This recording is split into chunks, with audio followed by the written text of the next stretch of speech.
Hi, everyone. Welcome to another episode of Don't IEP Alone. I'm Lisa Leitner. Um, yeah, I have some meetings today, so I actually had to put a little bit of makeup on. So that's why this next couple of episodes are video recorded rather than just audio, because most of the time you just get me as a hot, sweaty mess after walking my dog. But anyway, so I'm looking at myself in this video. My hair is blowing. I'm not doing this like supermodel thing. It's just that I have a little mini fan on my desk. Keeps me cool. Those of us women of a certain age know exactly what I'm talking about, and that is why I keep a fan on my desk. So, anyway, my simple little podcast about IEPs today, I want to talk about, and this is something that I have been addressing in some reels and stories and short videos on social media. And that is this concept, and I don't want parents to feel like a failure if they're not getting the results they want from their IEP meetings, from their advocacy efforts, from their emailing, calling. But it's to take a deep breath and understand that advocacy and effective advocacy is a lifestyle. It's not any one action, it's not any one act that gets you the results that you desire. Now, it may be that may be the case, right? Because you've done 25 different things, and then finally on the 26th one, the team said yes. And then people think, oh, well, that's all I need to do, and that's how I get my team to yes. But I had this email. I participate in a lot of different nonprofits, particularly in their special ed stuff, and they say, can you give us some guidance? So this one mom reached out, and I honestly don't even remember now if she had a daughter or a son, but a preschool age child, same condition as my child, and asking for all those same preschool things that we've all asked for, right? Like more OT, more speech, asking for more preschool hours, because of course most preschools don't have a well-defined day the way schools, regular school does. She asking for more hours, more days, different times to work around naps, just all these different things that she was asking for. And so she listed, like, this is what my child gets. This is what I'm asking for. How do I do that? And I have answered at least 1,000 different variations of this question. And parents don't usually like my answer because this is what it is. It's that there's no secret sentence. There's no secret email. There's no secret tip that advocates do, myself included. There's nothing secret that we can like present at a meeting or present in an email that magically moves your team to yes. It's about this ongoing advocacy effort in knowing your child, knowing their strengths and weaknesses, knowing what is available in your area and how to ask for it and how to back it up with data. Now, that sounds like a lot, but it's not. It's actually easier to do it this way. Once you have a strategy and a blueprint and a method to follow, it's actually much, much easier because you're not putting so much energy and so much weight into one action.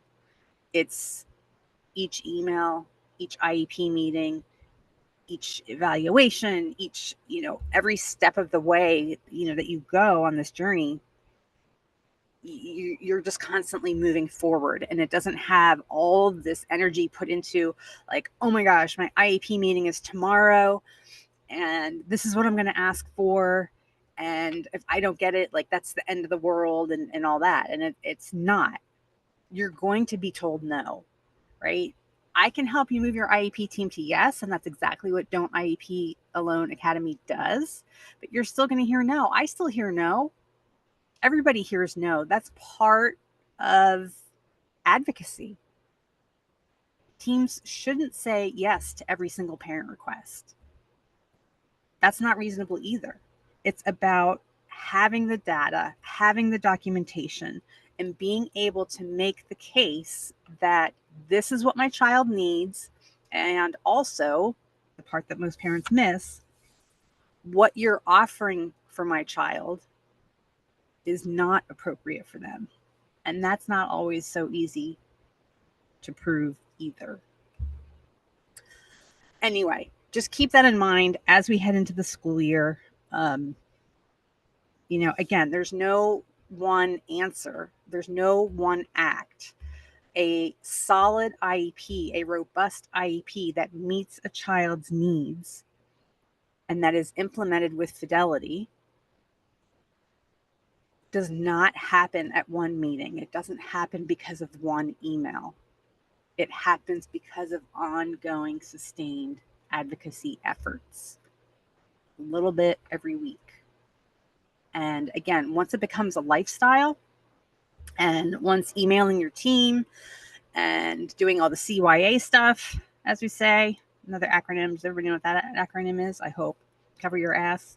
But exactly that. If you keep up with documenting what your child needs, maintaining good data, maintaining good records, staying on top of those progress monitoring reports, it's nothing. Like, I don't even, I've been doing it so long now that I don't even think about really even doing it. It's just such a part of who we are. And it carries over, of course, for us into the healthcare space as well. So again, do not get discouraged if you get told at your IEP meeting no. And then I think a lot of parents do, and they think like, oh, well, I did all this research and I really pumped myself up to ask for this, and I asked for it, and I did, and I was still told no. And so they go away with their tail between their legs thinking that the situation's hopeless. It's not. I have met very, very few teams who said no to a parent who could make their case on paper, right? Because I hear that a lot. Well, my team just always says no. My team just always says no. No, it's a numbers game. They can't say no to everybody, and they don't say no to everybody.